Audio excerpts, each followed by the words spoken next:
Dear students, welcome to the science class. In the last class, we were discussing about the force and Newton's laws of motion, and we are discussing about exercise questions. Already we discussed 7 questions. We are going to discuss the remaining questions. So let us take the 8th question. The 8th question is given as an automobile vehicle has mass of 1500 kg, that is nothing but 1500 kg. Right? What must be the force between the vehicle and the road if the vehicle is to be stopped with a negative acceleration of 1.7 meter per second square? So in the problem statement they are given an automobile vehicle has mass of 1500 kg, 1500 kg. What must be the force between the vehicle and the road if the vehicle is to be stopped with negative acceleration of 1.7 meter per second? So we have to calculate the frictional force between the road as well as the automobile. So to solve that question, first I have to take down the given data. So what is the given data here? They are given the mass of the automobile and they have the acceleration. That is nothing but it is a negative acceleration where the speed of that vehicle is getting reduced. The speed of the vehicle is getting reduced. At last it is becoming zero. So it is given as negative acceleration. Mass is also given. So we have to calculate the frictional force. So first given data. Mass of the automobile. Mass of the automobile vehicle, which is given as how much? Which is given as AM is equal to 1500 kg, 1500 kg. Next what is given? They are given the acceleration of the automobile vehicle. So the acceleration of automobile vehicle.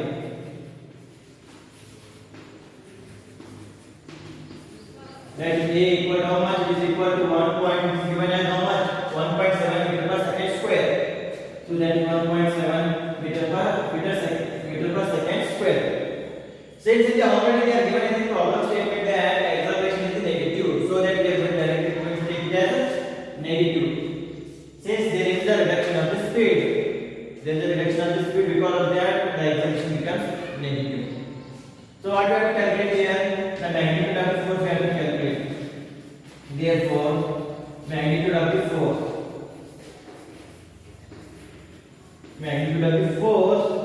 between the road and the vehicle, that is making to stop that vehicle. The force which is making the vehicle to stop. So that we have to calculate that force. That nothing but the magnitude of the force between road and vehicle. So let this be F, which is equal to question mark. We already know that by Newton's second law of motion.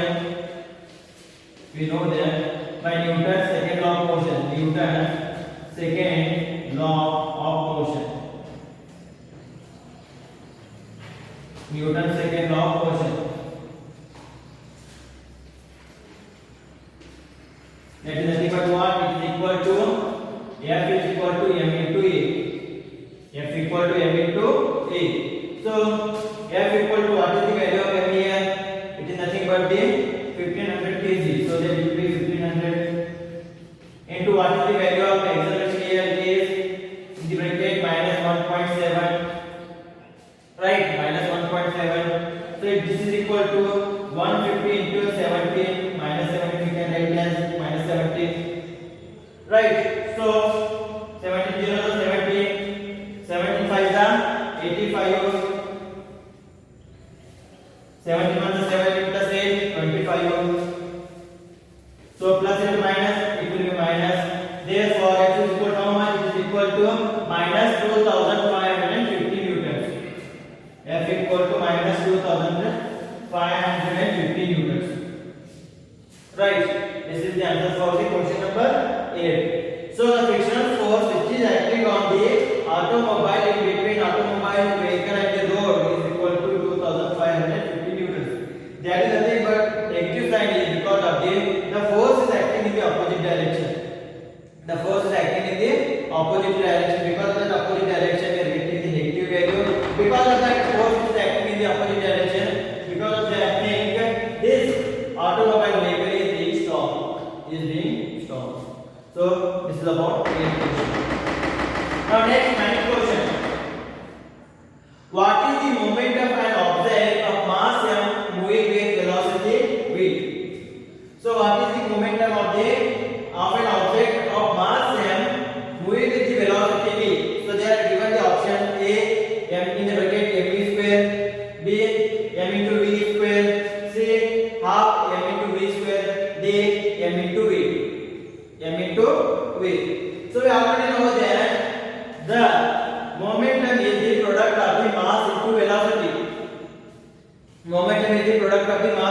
V equal to M into V. So the option is right.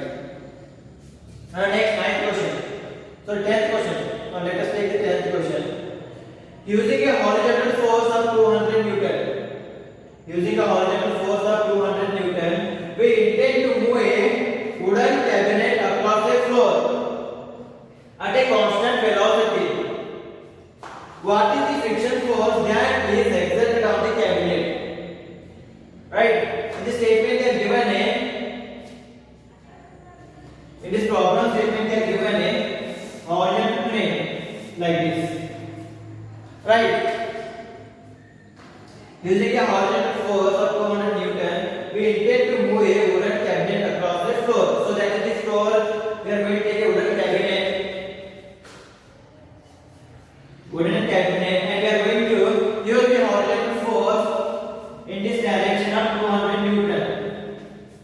We are going to apply the 200 Newton force horizontally on this wooden box on a floor. Right? Across a floor at a constant velocity. At a constant velocity. Good point. What is the frictional force that is exerted on the cabinet? What is the frictional force that is exerted on the cabinet? So here, if you see here, they are given the constant velocity here. They are given the constant velocity here. If they are given the constant velocity, what does it mean? The acceleration will be 0 only. The acceleration will be 0 only. If the acceleration is 0 is equal to, what does it mean? Moving the constant velocity, that means there is no external force acting on this, and no external force we are applying on those things. So if it is no external force is applying here, we know that if the two objects are coming in contact with each other, there is a frictional force which is going to come into act. Which is going to come into act. If the acceleration is not constant, that means the external force will be there. Either external force in this direction, either in this direction. The magnitude of the force may be more than this or less than this. Since it is moving with the constant velocity, here we are going to use the Newton's third law of motion. That is nothing but for every action there is equal and opposite reaction. For every action there is equal and opposite reaction. If applied force in this direction is nothing but F is equal to 200 Newton, that means having a equal magnitude in the opposite direction, another force is acting on this wooden box, on this wooden cabinet.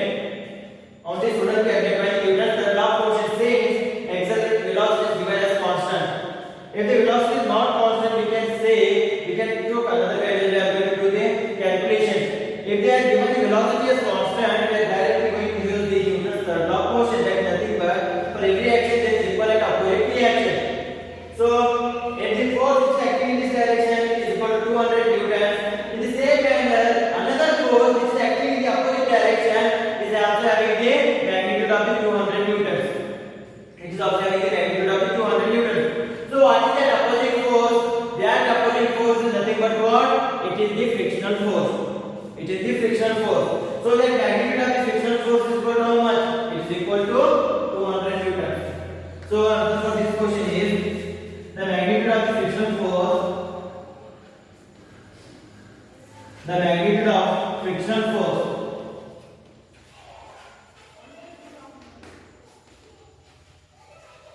is equal to 200 Newton and it is negative 1. Say it is going to exert in the opposite direction. It is going to exert in the opposite direction. So this is the answer for the 9th question. 10th question. So in the 10th question you have to write that by the Newton's third law of motion for every action there is equal and opposite reaction. If the applied force is 200 Newton, the frictional force is also going to be 200 Newton, but it is in opposite direction. So this is the answer for the 10th question. I hope this is clear.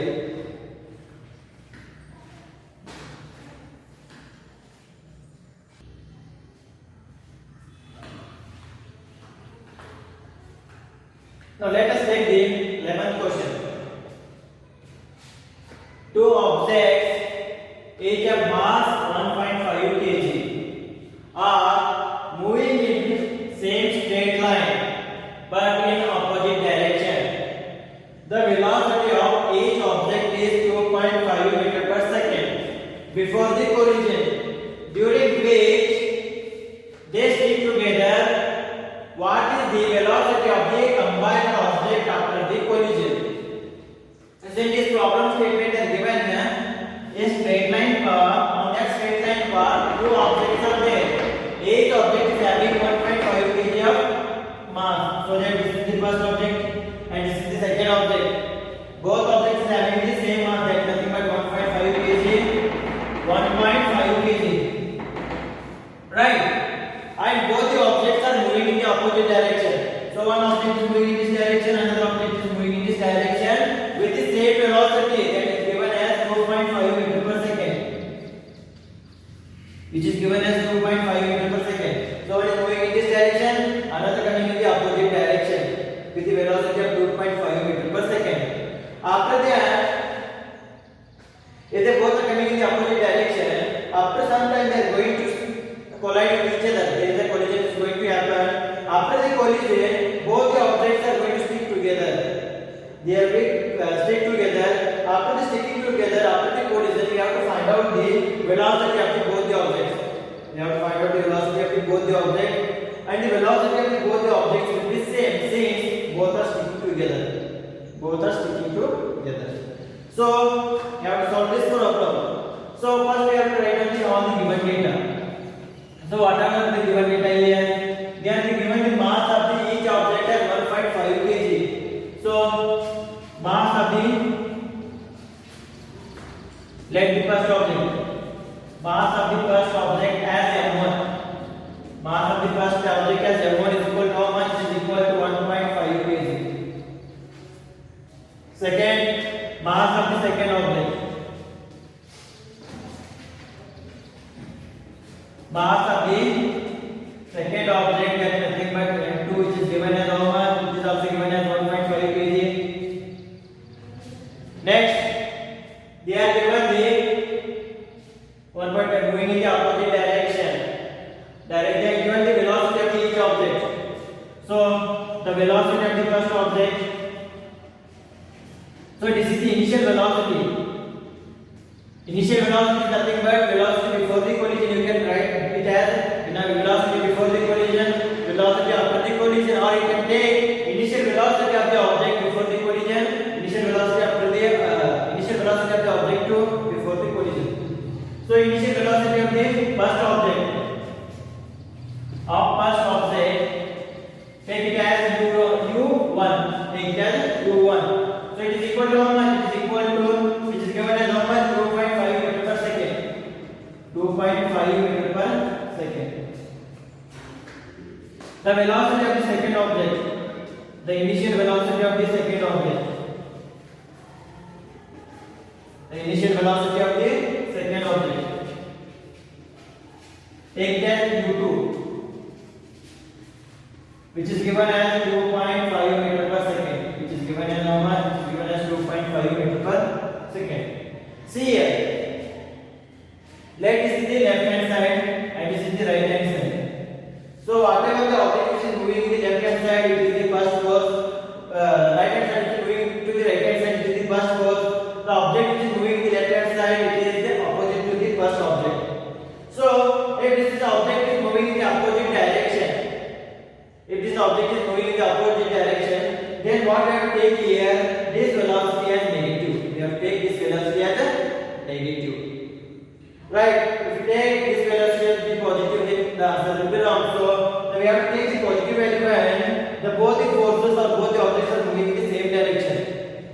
If this object is moving in the opposite direction, then we have to take the velocity of this object as negative.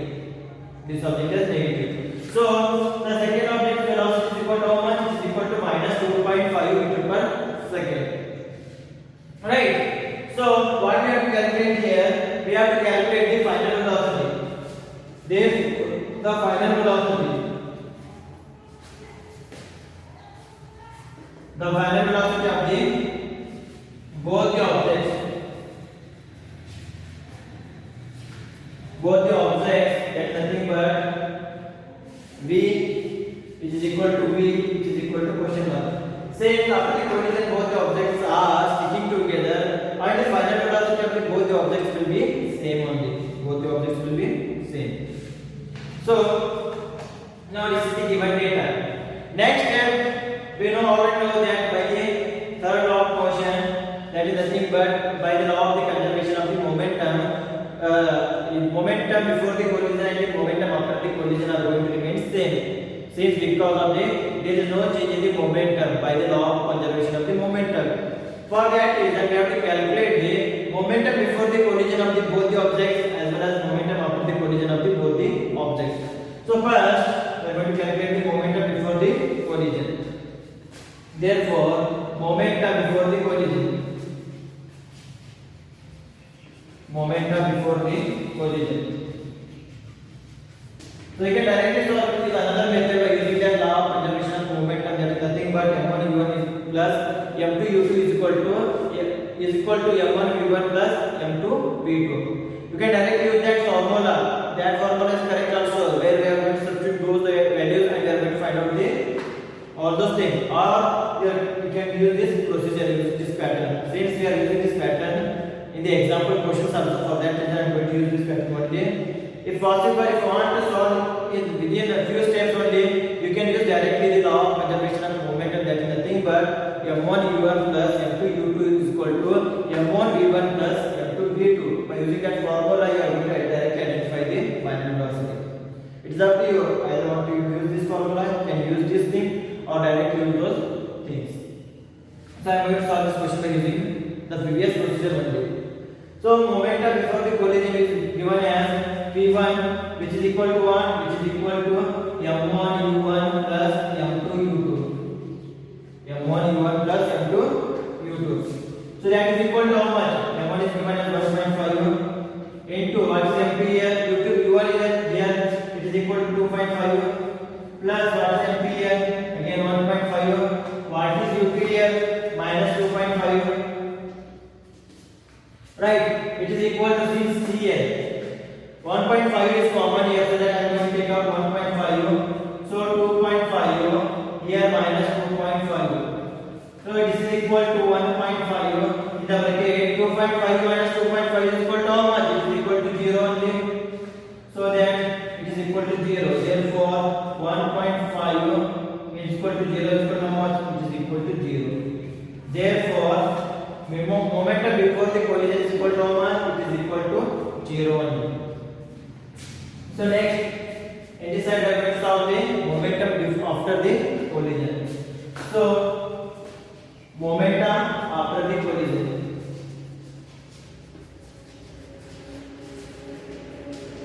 which can be given as v2 equal to m1 v1 plus m2 v2. So what is v1 and v2 here? It is given as v only, so that we are going to take it as v. So m1 v plus m2v, that is nothing but v2. Therefore v2 is equal to what is the value of m1 here? Is equal to 1.5 into v plus 1.5 into v. So I am going to take 1.5 as common. It will become what? V is equal to 1.5 plus 1.5, that is equal to 3v. That is equal to 3v. So therefore we got that v2 is equal to how much? It is equal to 3v. Right. Next,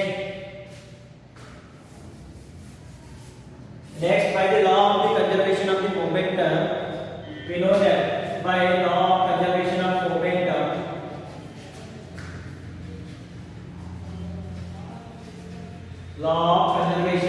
momentum, that is nothing but P1 equal to P2. That is nothing but momentum before the collision is equal to momentum after the collision, so that P1 is equal to P2. So therefore, what is P1 here is equal to 0, what is P2 here is equal to 3v. Therefore, v is equal to 0 divided by 3. If you already know that any value divided by 0, any value, that nothing but 0 divided by any value is equal to how much? It is equal to 0 only. Therefore, v is equal to 0 meter per second. So therefore, the final velocity of both the objects after sticking together together or after the collision is equal to how much? It is equal to 0 meter per second. So at last, by the conclusion here, that is nothing but the velocity of the both the objects after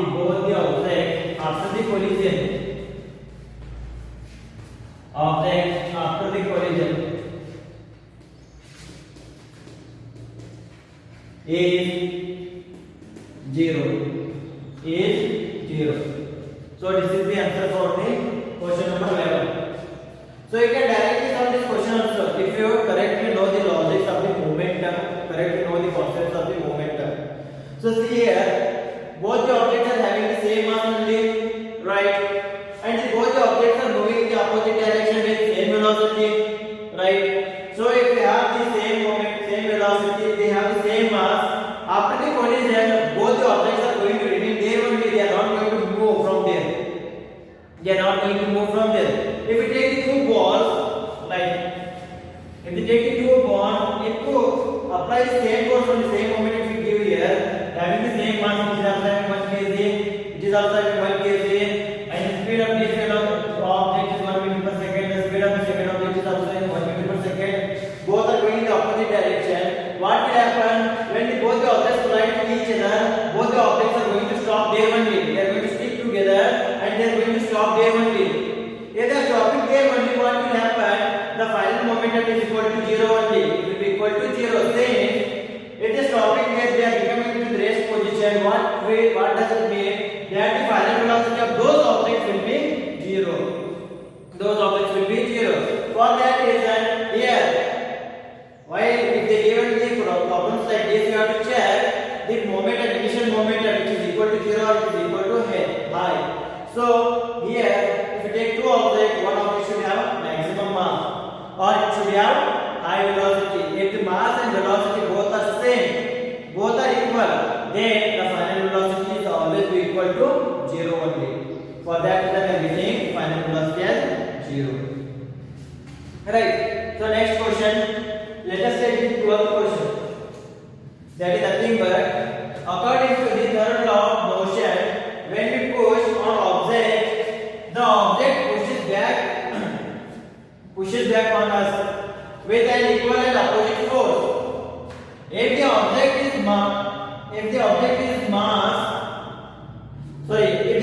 is massive track parked on a roadside, along the roadside, it will probably not move. A student justifies answering that two equal and opposite force cancel each other. Comment on this logic as well as explain that why track doesn't move. Right? Here given as according to the third law of motion, when we push on an object, the object pushes back on us with an equal and opposite force. If the object is massive track parked along the roadside, it will probably not move. A student justifies answering that two equal and opposite force cancel each other. Comment on this logic and explain that why the track doesn't move. So if you take here,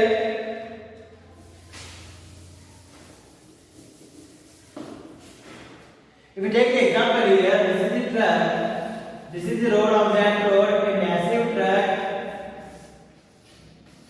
is parked. So why does the track doesn't move? The question is why does the track doesn't move when applying of the force? So if you remember the 8th class where we discussed about the forces, we discussed about the force as well as we discussed about the frictional force. So in the frictional force we see about the three frictions, that is nothing but static friction, rolling friction as well as sliding friction. Right? It has the heavy mass. This truck is having a heavy mass. We don't know the mass of the truck, but it has very heavy.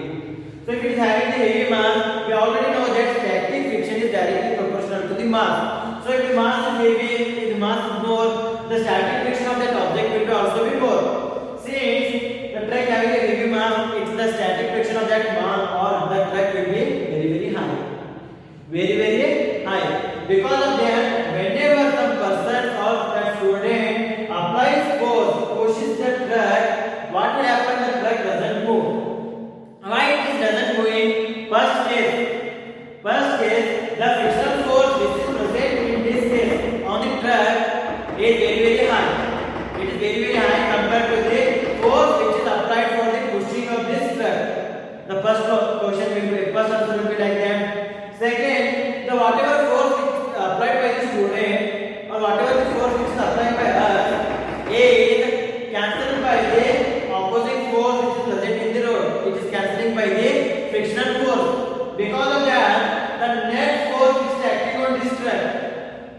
The net force which is acting on this truck is 0. It is 0. So, because of that, if net force is 0, then the truck is not going to move. If the net force is more than 0, then it is possible that the truck is going to move.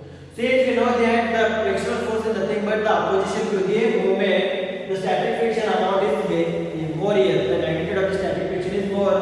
Because of that, the truck is not moving. Or we can say that the application of the force, the force which is applied here, and the force which is acting in the opposite direction, both are having the same magnitude. Because of the same magnitude, both the forces are cancelling each other. Because of that thing, the truck is not moving. So this is the explanation for that reason that truck is doesn't moving. And whatever the student given the logic here, whatever the student given the answer for that thing is accurate, it is correct only. Since both the forces are cancelling each other, both the forces are cancelling each other and they are becoming in the balanced force. Because of that, the truck is doesn't move. So this is the answer for the first question. In the next class, we are going to